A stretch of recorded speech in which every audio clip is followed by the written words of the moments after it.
Hello, and welcome to The Briefing, a weekly conversation with leaders and experts to explore the ideas shaping our democracy today.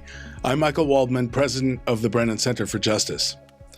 In recent years, we have seen an attack on DEI, diversity, equity, and inclusion, and a rapid retreat within corporations, within universities, law firms, and many other institutions. A very big moment was the Supreme Court's decision to strike down affirmative action in education. And now, a few years later, it has been pushed by top members of the federal government, including the president himself. You might remember after the tragic plane crash in Washington, D.C. last year, President Trump instantly accused the pilot of being a DEI hire, even before the black box had been recovered. Attorney General Pam Bondi has threatened to criminally investigate companies for DEI programs or policies, and much more. This is rippling out all across the country. So what do we who care about equality, what do we do about all this? What should come next? What should we understand? What is right and wrong about DEI? Is it merely a matter of defeat, or is it actually an opportunity to do things better? In their new book, How Equality Wins, Kenji Yoshino and David Glasgow say it is not a time for retreat. It's a time for evolution. They make the case for the equality movement and outline a very tangible plan for how the project of equality, as they call it, can better tackle the arguments against it and better serve the people who it's designed to help. It's a very hands-on book, and I encourage you to read it. I'm very thrilled to be joined by Kenji Yoshino. He is a professor of constitutional law, the Earl Warren Professor of Constitutional Law at NYU School of Law, and the leader of a center on DEI, and it is a great opportunity to be here with you. Welcome. Thank you for being here, and congratulations on the book. And I wonder if you could start out by talking to us about the center you run. What is DEI? What has been its positive impact that you see? And what has been the nature of the attack on it in recent years? Yeah, first of all, Michael, thank you so much for having me. It's such a joy to be with you always. I could just as easily talk to you about your center and the incredible work that the Brennan Center does, and I'm privileged to serve on the board. So to start a little bit with my center, it's a Meltzer Center for Diversity, Inclusion, and Belonging. We're now 10 years old. And we really started out of the view that law is a very blunt instrument. So as you know, but as our viewers might not know, I teach anti-discrimination law and civil rights law, and mostly in the constitutional law domain, but beyond that as well. And I've always thought of the law as offering a kind of floor, that, if I want same-sex marriage, then only law can give me that. But when we start building above the floor, if we want a society that's truly inclusive or a community that is going to make people feel like I really belong, then the law in and of itself is not going to be able to do that. And so we view our center as providing the cultural work that builds above the floor of what the law can give in order to make sure that people have full kind of dignity and a feeling of inclusion in the communities that they live and work in. And that goes much deeper in a way than the law as well. Yes, I mean, there's certain things. Again, I'm not. This is no shade on the law. Like, I'm so proud to be a constitutional law professor. We won't tell anybody at the law school what exactly. So it's definitely like law is necessary, but it's not sufficient, right, to create the beloved community, right, that we all aspire to inhabit. So the kind of benefit of diversity, equity, inclusion is really what I just described, which is do the cultural work over and above what the law strictly requires. I think the attack on it has largely been a misunderstanding of what diversity, equity, and inclusion is. So since not this administration, but since the Students for Fair Admissions case in 2023, so I really date the turn against DEI legally as being starting with that case.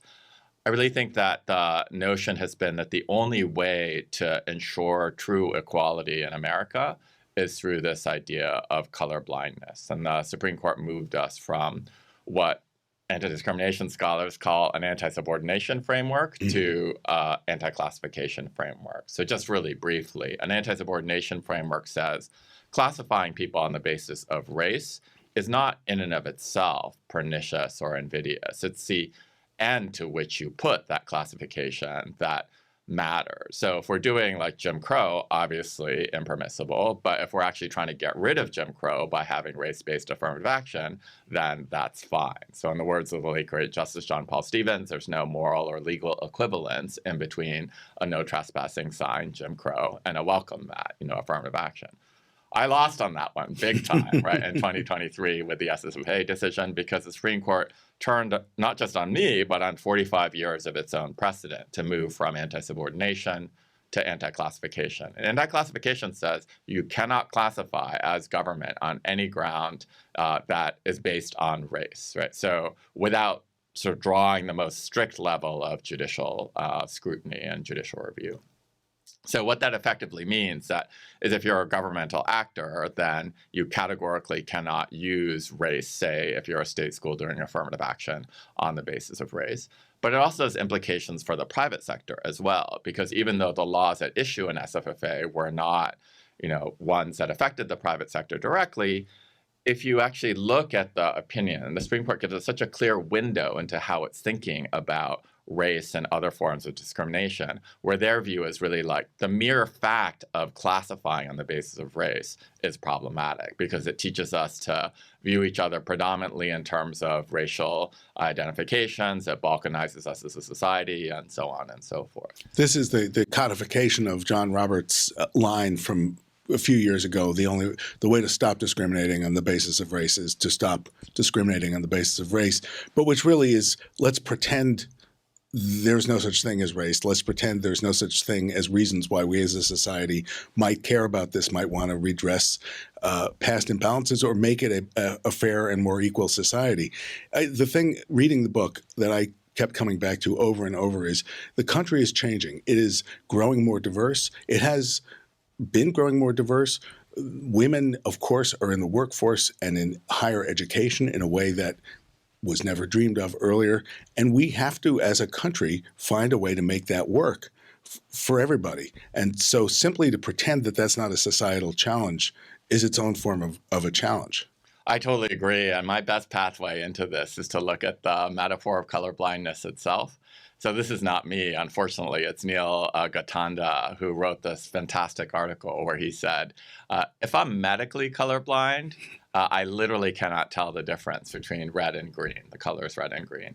If I'm socially or juridically colorblind, that doesn't mean that I can't tell the difference between an Asian person and a white person. It means that I can tell the difference, but I pretend that I can't tell the difference because I'm morally embarrassed by that, by making that distinction. So I really like the way that you put it in saying that we're all supposed to pretend that these distinctions don't exist and don't matter, when in fact we know that they absolutely do. So if I were totally convinced that, we could suppress, the difference that race makes in society, I'd be all for colorblindness. But I think it would take a more literal form of colorblindness than the metaphorical form of colorblindness that the Supreme Court seems to favor.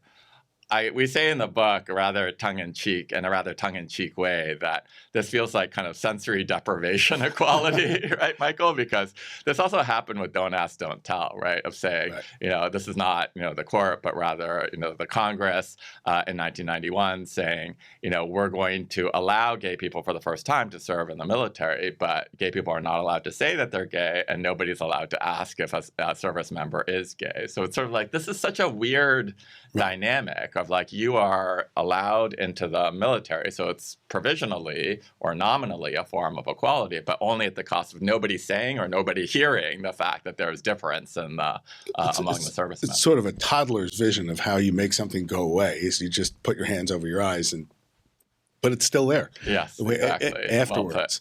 Well, and it is, you mentioned the affirmative action case, the Harvard case. That didn't, of course, just come out of thin air. There has been an aggressive attack on DEI in the courts, in the media, and in politics for a number of years, that now the Supreme Court has given voice and its imprimatur to it. And now, of course, we're seeing it in the highest levels of the government. What do you think is behind this attack? Is it just a backlash? Is it just sort of a standard issue, panic, or is it something deeper? And does the criticism of DEI, as people came to understand it, does it have any points that are actually worth understanding and learning from? A great question. So let me start with the first one.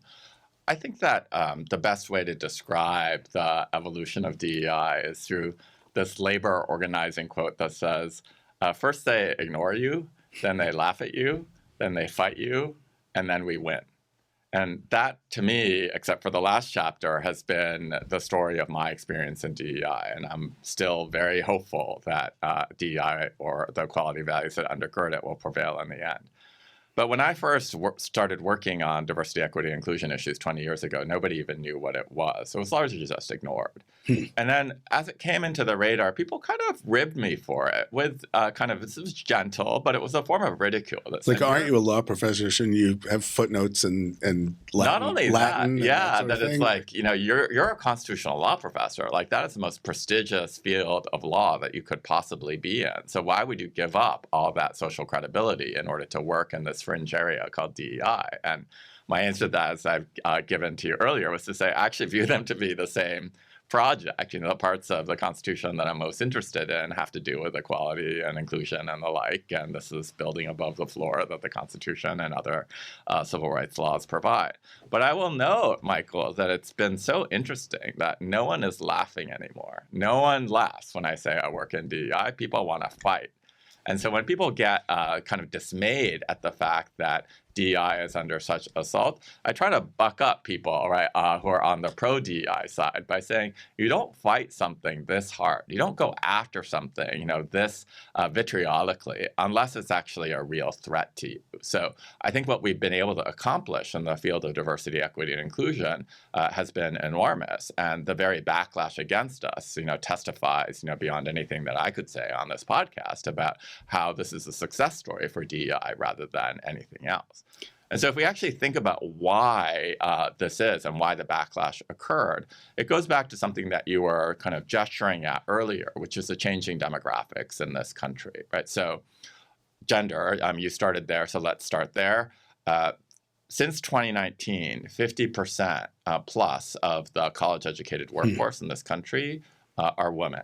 Right, so the most desirable demographic from a white-collar, Fortune 500 perspective, right? If you want that talent, you're going to have to be inclusive of women because it's more than 50%.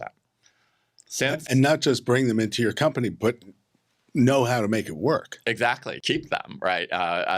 With regard to another employer, even another employer abroad increasingly, because as I hope we'll get to later, other countries are doubling and tripling down on DEI, even as the U.S. is retreating from it. So things that are prohibited here are required elsewhere and vice versa, right? But I would also say that when we move to race, we know that by somewhere in the 2040s, we'll be a majority-minority country on the basis of race. So white individuals will no longer be a majority of the country.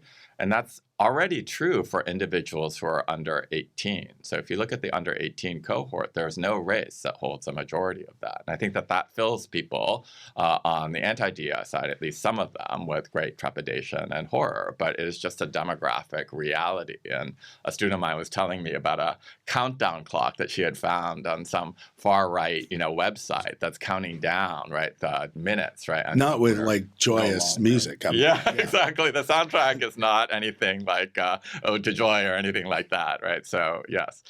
And then perhaps as a member of this community, the most shocking statistic for me is that Gallup recently released a poll that said almost a quarter of Gen Z self-identify as a member of the LGBTQ plus community. So, I'm Gen X. So if you think about growing up gay in that generation, like we were told like 4% max, right? So having a quarter of the population as opposed to 4% of the population. And to that generation, the idea, as you've written about in an earlier book, that you couldn't get married is like from Mars. Yes, I mean, it's exactly.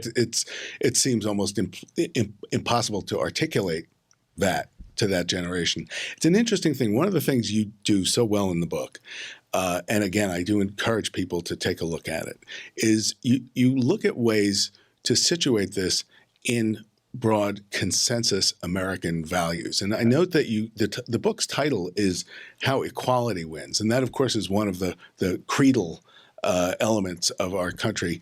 How do you see DEI or the modern attempts to make this all work fit into traditional American norms, values, and language? Yeah, I view the entire history of this country as diversity, equity, and inclusion. So one of the things that makes me very sad about the attacks on DEI is that I worry that so much of this is about messaging. And if I weren't the incredibly stubborn person I am, I would have switched long ago from talking about this as DEI to switch to talking about it more as organizational equality or simply as equality. Because if we look at the roots of DEI, it really dates back to 1964 and the Civil Rights Act and Johnson saying it's not enough simply to have laws on the books, very similar to what we were talking about earlier. We need more than that. But I want to reach even further back into the archive, if I may, of American history and to say, this country was founded by a group of propertied white men. And, we have seen so much worse, right, with regard to attacks on equality and equality principle than the current attacks on DEI. So we've seen, slavery and Jim Crow. We've seen coverture where a woman had no legal identity outside of her husband when she got married, the disenfranchisement, obviously, of women until 1920, the criminalization of gay sex, the institutionalization of people with disabilities and Native Americans. We could go on and on and on, right? But one of the things that makes me so proud to be an American is that even though it's taken us far longer than it often should, we have consistently chosen equality over other values, right? So even despite all the challenges that I've just listed, those challenges have all been overcome, right? And as a scholar of constitutional law, I could tell this as a constitutional history where the Reconstruction Amendments, 13th, 14th, 15th Amendments gave Black people a new kind of lease on life with regard to being part of we the people. The 19th Amendment, whether read narrowly as a rule or broadly as a norm, did that for gender, as did first, second, third, fourth. And writing the values in the Declaration of Independence, as Lincoln urged, into the Constitution. Exactly. So this is, I think, part of our country's DNA. And so it's actually no surprise that despite the fact that there's been backlash in every generation, we have chosen to say we need a more expansive understanding of who counts as part of we the people. And so we're going to take a really good hard look at these unreasonable status-based exclusions from who counts as part of that collectivity. And we're going to challenge them, we're going to fight them, and ultimately we're going to prevail over those limitations. I always like to quote John Adams when they were writing the state constitutions in 1776, before even the Declaration of Independence, and Pennsylvania ended the property requirement for men voting. So men of all races, working men, poor men, could vote. And someone proposed to John Adams, who was writing Massachusetts' constitution, you ought to do the same thing. And he said, aghast, he said, if we do that, women will demand the right to vote. Lads of 18 will demand the right to vote, and men who have not a farthing to their name will demand the right to vote. He said, there will be no end of it. And I like to say that's the whole story of the country. Exactly. It's this expanding circle of inclusion and democracy and people pushing back. Exactly. And that is a key part of the American story, too. I want to go through some of the things you talk about because I think they're thought-provoking, sometimes challenging, sometimes unexpected. You talk about universalism as one of the aftermath aspects of how legally and also institutionally we deal with the doctrine that the Supreme Court has put forward. What do you mean by that? And the part of the reason I ask is that in the past, when people have talked about universally applied rights, universal policies, others have said, well, that ignores the particular racial dimensions of a problem or something like that. And there's been pushback that I've even seen. What do you mean by universalism, and what are the benefits and what are the drawbacks? Great. Yeah. So we distinguish in the book, for precisely the reasons that you just described, between earned and unearned universalism. So unearned universalism would be to respond to someone who says Black Lives Matter by saying all lives matter, right? So, of course, all lives matter, but it sort of misses the point. There's a wag we quote in the book who says it's like showing up at somebody's funeral and like yelling, right? I too have suffered pain, because, that's not really what the funeral is about. That's not what Black Lives Matter All lives matter really means, well, Black lives don't. don't really matter. Yeah, that and much. Black Lives Yeah. Matter does not mean only Black Lives Matter. It means Black lives also matter in a Right. way that they haven't mattered enough, right, in our polity, right? So it's actually a claim for equality, not a claim against equality, right? So just being attentive to those nuances is what changes kind of unearned universalism to earned universalism. So a good example of earned universalism would be to say, okay, like we think curb cuts are a really good idea for people with motor disabilities, and so we're going to put curb cuts in.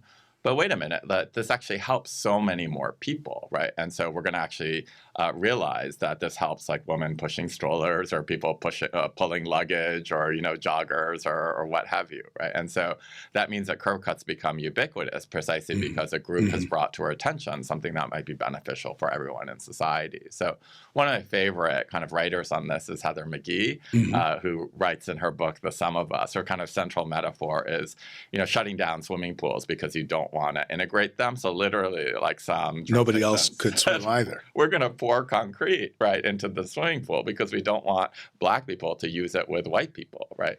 And what she says, like, guess who else loses when that happens? Like, white people also lose from that. There's a whole history, of course, of social policy in the United States where you look at how Medicaid has been funded versus how Medicare has been funded. Medicare, in part because it's seen as more universal, has an easier time politically than Medicaid, which actually has been expanded now so that it's basically health insurance for working people in all different ways. But this is one of the great arguments about the design of social policy in the U.S. as distinguished from Europe and European social democracy, and it's an interesting next dimension. And you think this has legal oomph as well as societal oomph? I do, because I think what the Supreme Court told us in the SFFA decision is that it's going to have a continuing allergy towards groups, right? So thinking about something as a race-based initiative. So, it's a very practical, tactical book. So let's just kind of break it down to the bone. So I'm really thinking about if you have like a race-based fellowship that says this is a fellowship only for people of color, only people of color can apply. In the wake of SFFA, Edward Blum, your friend and mine, who was the architect of this affirmative the voice action for Asian students case. everywhere. Yeah, exactly. Well, I will censor a thought there. So passing lightly over that, he brought lawsuits against 3 law firms saying you have these fellowships. And the law firms was like, kind of uncle, like fair enough. Like we understand that it's now the law of the land that we should be cautious about having group-specific fellowships. But they didn't give up the fellowships, to their great credit. They said, instead of having the restriction travel with who can apply, we're going to have the restriction travel with the theme of the fellowship. So they said anyone can now apply for these new fellowships, but the fellowships are still thematized around increasing diversity within the legal profession. So you could be a cisgender or straight white guy, and still be an ally and advocate for diversity within the legal profession and hold one of these fellowships. But the theme is still restricted according to the content of the policy. So we call this moving from cohorts to content. But go ahead. And there are also, as you describe, almost perhaps unintended consequences of some of this. You note the really brilliant questioning, I thought, that Justice Ketanji Brown Jackson made during that argument, where she said, well, if one person applies to the University of North Carolina and says, I want to go here because my grandfather went here and it's my heritage and it means a lot to me, and another person says, I want to go here because my grandfather was prohibited from going here because he was Black and therefore it would mean a lot to me, that first person could write that essay, but the second person would not be allowed to write their essay. And the result was a kind of almost a loophole or a nuance in the decision that said people can talk about their own experience of discrimination or overcoming hardship if it's not just a matter of stating a category, which means people have to kind of front and center those things if they weren't otherwise going to in their applications. Yes. And so this is, you asked for the upsides and the downsides. That kind of provision, that loophole is both a kind of kiss and a slap. So the kiss part of it is what you described, and I'll just riff off of it a little bit more. Chief Justice Roberts, writing for the majority in SFFA, towards the very end of the opinion, I think it's the third to last paragraph, says, of course, a student can still write about their race as a source of adversity or a source of discrimination in their life. and universities would be able to take that into account. Exactly so, right? I think he was, I can't prove it, but I think he was responding to that comment by Justice Jackson in an oral argument to say, of course, we're not going to prohibit, the African-American student from writing that essay. So there's that kind of what we call the essay loophole, but it's not just about essays. It could also be about, producing that information in an interview or what have you, right? So, why my students often ask, is there a difference between that and affirmative action? And if I were channeling Justice Roberts, I would say there's a big difference, because if you're doing affirmative action, that bump or advantage goes to every single person within the group. Whereas if you actually are dealing with essays, you're only rewarding the person who writes that essay, who chooses to write the essay and writes a compelling essay. So that essay strategy really reflects on the character of the individual rather than a cohort specific bump that travels with the entire cohort. So we call this cohorts to character. If you think about cohorts to content, it's kind of upswitching of like moving from a group to the universal, right, by saying anyone can apply for the fellowship. Cohorts to character is moving in the other direction, down to the level of the individual, but also reaching the universal through the individual, and saying, of course, that individual is allowed to write about their race, because if they talk about how they overcame racial adversity, that reflects on their individual character. I said it was a kiss and a slap. The slap part of it is the fact that, this raises some concern. So first of all, many schools in America are now saying, right, tell us about yourself, if there's anything that is relevant about your background that would enrich the law school class. And students could use that opportunity to write about their race. But a few problems with that, right? I mean, the first one is your issue of like, I might have wanted to write about, loving English literature and being a lifelong lover of Shakespeare, but I might feel like, I should actually use this to talk about my race, because that's the only way that I can get my race on the table for the university admissions committee to consider. The second issue is that because prompts are framed in such a broad way, oftentimes students really do need to be savvy. You have to have somebody who understands what this question is The essay asking. consultant industry. Exactly. So it advantages, once again, like people who have socioeconomic advantage and the capacity to access those levers of kind of cultural knowledge. And then the last thing is that, it causes people, even who are eager to write that essay, to kind of potentially minstrelize their identity in a way that feels unsavory, right? To roll say, your like, eyes a little. Yeah, I don't really want to write this essay, but I know this is what the admissions committee is going to want, and the only way in which they can engage in a consideration of racial dynamics in their student body, and so I'm going to give them what they want. So I want to talk about another chapter where you talk about among the ways to respond to this moment is to broaden out the idea of who really is included in DEI, who really is included in this quest for equality. And why don't you talk a little bit about that? How do you do it in a way that it isn't including so many different categories and subcategories that it's basically everybody, and then it loses whatever particular strength it has by focusing in more narrowly?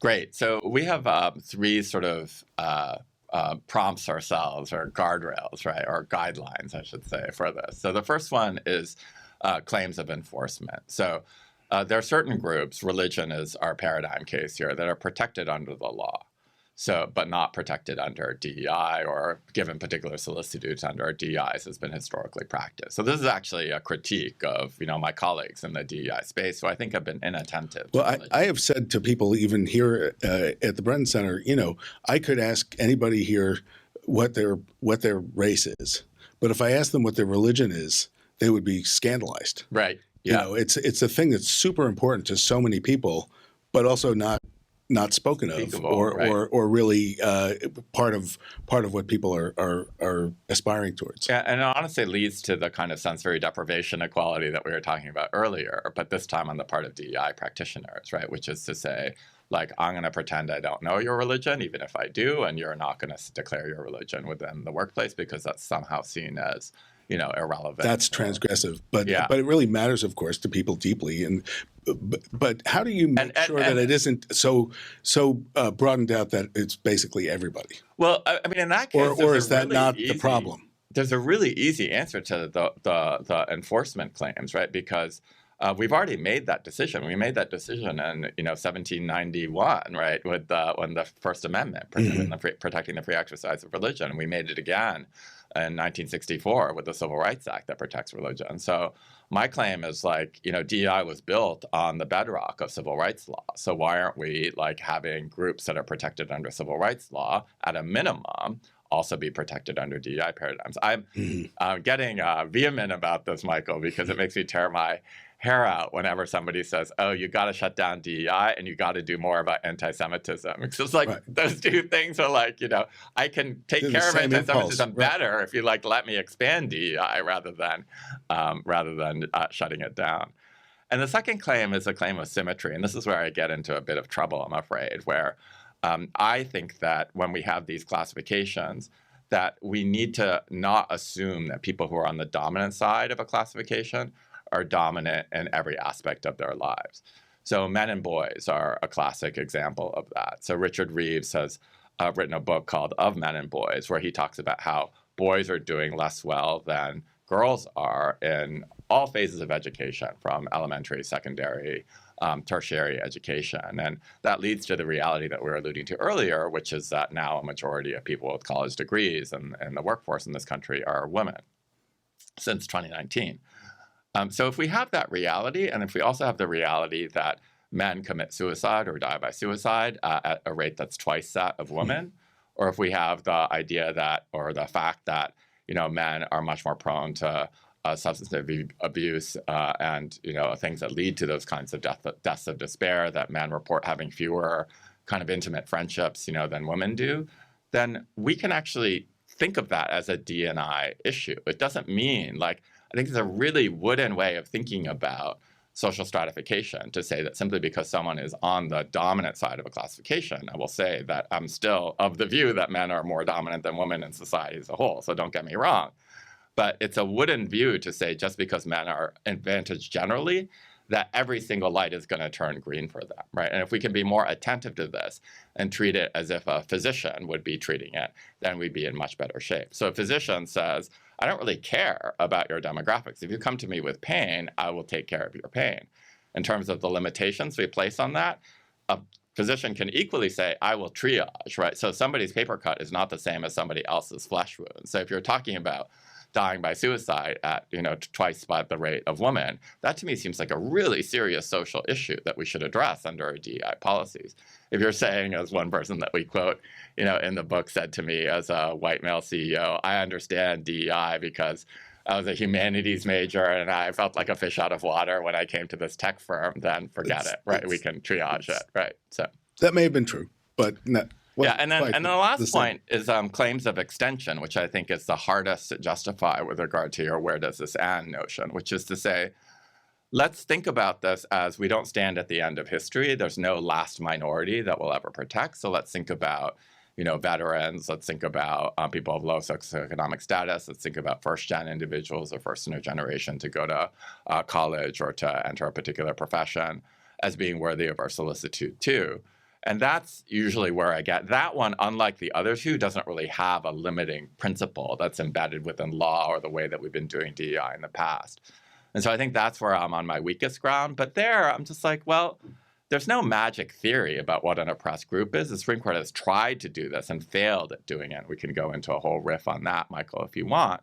But I just think that the way to think about that is to say, imagine back in the 1970s when gender-based issues were first arising in front of the Supreme Court in a serious way, Ruth Bader Ginsburg arguing to the court that gender should be a heightened scrutiny classification under the Equal Protection Clause. Imagine if the court had turned to her and said, we're not done with race yet. And so we can't move on from race to protect gender until we're done with race. Well, 2026, we're still not done with race, right? So under that line of argumentation, women would still not be protected, and the only protected group would be people of color, right? That to me feels like a really nonsensical way of proceeding. So much better, right, to muddle through, right, and risk dilution rather than to be so cabined, right, in traditional ways of thinking about this paradigm that it becomes so inflexible that it underprotects the very people who need it the most. Well, and it also potentially changes the political calculus because so much of the impetus for Trumpism in places like Appalachia and the places that J.D. Vance talks about address these challenges that people face, especially men without college degrees who are facing these social challenges, who see this as something either antithetical to their interest or at least very exotic and not really part of their lives. But it actually broadens out potentially the social and political constituency for a more sort of balanced approach and a more open approach. One more way you talk about that's along those lines of trying to understand consensus American language and values is talking about merit. And that some people have seen merit as antithetical to DEI. You think that's a mistake in a lot of different ways. Yeah. So this is actually, again, I'll get impassioned here, but this is one of the places where I think that DEI has really taken a wrong turn, because we have been very vulnerable in ways that, again, get me very agitated from our opponents, because our opponents say, we do not believe in DEI, we believe in merit.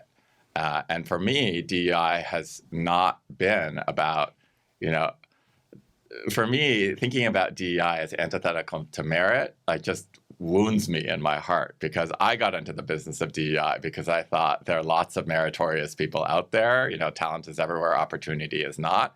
And DEI was, for me, what closed the gap in between the universality. It's a way to let merit shine through. Exactly. So this idea that merit is somehow antithetical to DEI or vice versa is something that really just hits my core, right? And when I think about why we haven't been stronger at pushing back, right? Because if we say we want these decisions to be made totally on merit, without naming names, I can think of a lot of people who have, say, cabinet positions in the current administration who wouldn't necessarily be the most meritorious people, at least intuitively on paper, right, that we would choose, right? So why aren't we hitting back and saying, no, we are the people who believe It's hard to be a Fox News morning host. Not everybody can do that. Naming no names.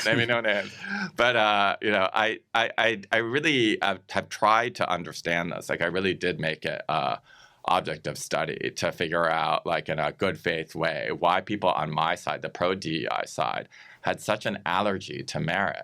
And we really came out, my co-author and I, with three different explanations. So one is that people felt like merit was kind of too instrumental, right? And seeing people as just units of production, as merit sometimes causes them to do, diminishes us as human beings. And I get that, but my response to that is merit doesn't need to control how I bond with my family or how I am with at my community groups or my book group or my church or what have you. There are lots of domains in which we believe that a strict meritocracy is not the right way to proceed, right? So limiting the domain in which merit can be the metric is one thing, but we shouldn't throw the baby out with the bathwater. The second thing that people often used to say is well, merit is so subjective, right? So that, one person's merit is another person's kind of demerit. And oftentimes the kind of definition of merit is jigged in a way that disadvantages historically disadvantaged groups. So again, our answer is mend it, don't end it. It's a wonderful study, right? This is actually arrow in the quiver of my opponents who say this is too subjective and it's been weaponized against minority communities. That's Frank Sampson saying, I think it's white parents who are asked what should the criteria be for college admissions, and if they think that they're competing against black individuals, they'll say test scores and GPAs, right, on the often usually actually flawed assumption that they will prevail if they just are based on, if the competition is based on objective metrics.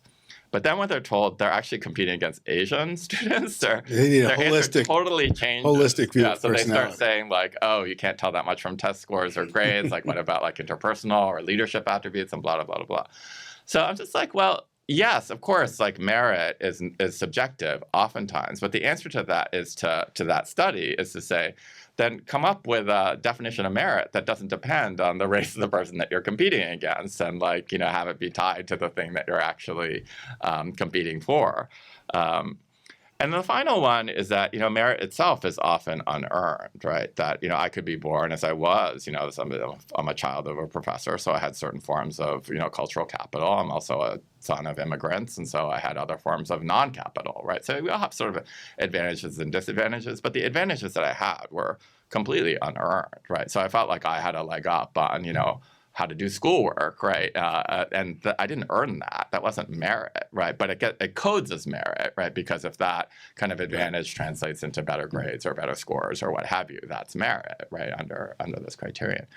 Again, though, we say, the way to, address that is not to, end merit, but rather to mend it, to say, let's make those opportunities, those forms of cultural capital more broadly available. And now with technology and AI and the Khan Academy and all these kinds of innovations, we do have ways in which people are competing on a more level playing field. As you write in the book, and this is certainly something that Jewish Americans know or have heard, in the 1920s and 1930s and 40s, when the Ivy League managers felt, well, there are too many Jews here, all the things like geographic diversity, interviews, and other things were suddenly instituted as a way supposedly to look for merit, but was actually done in such a way that carefully screened out and capped, in effect, the number of Jews at that point in higher education, or at least in those schools. And so there's a squishiness to it. But merit is something that is deep in people's understanding of what it means to be an American. You work hard, you play by the rules, you try to rise up. That's something we all, we all have imbibed in one way or another. And it's I think it's really important that it be embraced by people who want equality, because that's actually the way merit can shine forth, as opposed to pretending that that obstacles don't ever stand in the way of some universally understood concept of merit, which seems demonstrably wrong. The last question I have for you goes to what you say at the end, which is to understand the difference between evolution and retreat. And I'm wondering if you could tell us where you think this is going to all go, what leaders of institutions or people in institutions need to be looking at, and how can we make sure that there's an evolution but not a retreat from these core vital values? I always frame this, Michael, as the irresistible force meeting the immovable object. So I think of the onslaught in DEI as being very, very serious. So when the Supreme Court interprets the Constitution, as both of us know, that's as close to an irresistible force as there is in American society. But on the other side, there's a movable object, like you're not going anywhere, I'm not going anywhere. We're both people, human beings who are deeply committed to equality. So, there are more of us than there are of anybody else, right? Like 80% of Americans say that they subscribe to equality as part of an important part of the American ideal. So if we believe in equality, right, and that's a movable object, but there's this kind of onslaught against DEI, then what happens? So I was fascinated by this irresistible force paradox of what happens when the irresistible force meets a movable object as a kid. And my understanding of the answer is that the object changes, because that means that the force has not been resisted, it's been absorbed, and it means that the object hasn't been moved, it's been transformed. So I think we're at a moment where the ideal of equality needs to morph again. And I say again because I think people say, if you change your DEI program or your strategies of DEI, you're in full retreat and you shouldn't be. And if you really were the equality advocate that you say that you are, then you would just stick by your guns and insist that everything be done exactly the same way as it was done before the SFFA case, right? And my first answer is a very legal one, which is to say I'm not going to disobey the law, right? But my second one is to say, well, as just a scholar of history, what do you think, or at least the history of equality, what do you think this project has been over time, but a period of constant morphing? So even with regard to DEI in particular, we saw DEI begin as equal employment, opportunity, and then we saw it morph into affirmative action, and then we saw it morph into diversity management, and the diversity and inclusion, then diversity, equity, and inclusion, then diversity, equity, inclusion, and belonging, then diversity, equity, inclusion, belonging, and accessibility. And I'll take notes. Yeah, it's just morphed over and over and over again, right? So I think part of the kind of glory of equality is that it has this kind of phoenix-like quality of it seems like, every generation or so there's this conflagration where it seems to just have died or vanished, right? But it always rises from the ashes of its own demise as in a new form, right? And I think that what this book really attempts to do is to give people 7 very practical strategies, whether it's looking for the universal or whether it's going from lifting to leveling, whether it's welcoming new groups, that allow us to reimagine what this new generation of equality might look like. Well, thank you for educating us. Thank you for all you're doing. It's an important book. It's a readable book. It is. It's something everybody who's in an institution in any level would benefit from. And you're certainly right that this is an ongoing story. It's the great American story. It's never over, and the next phase may be the best yet. And that's at least all of our duty to try to make that be the case.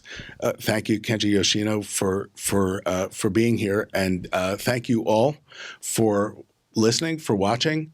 As we always say, if you enjoyed this, please subscribe to this podcast on the platforms where you can, whether it's YouTube or Spotify or any of the other places. Give us 5 stars. And please, above all else, share this with your friends and colleagues, anybody who cares about equality, justice, and democracy in America. Thanks so much for listening in.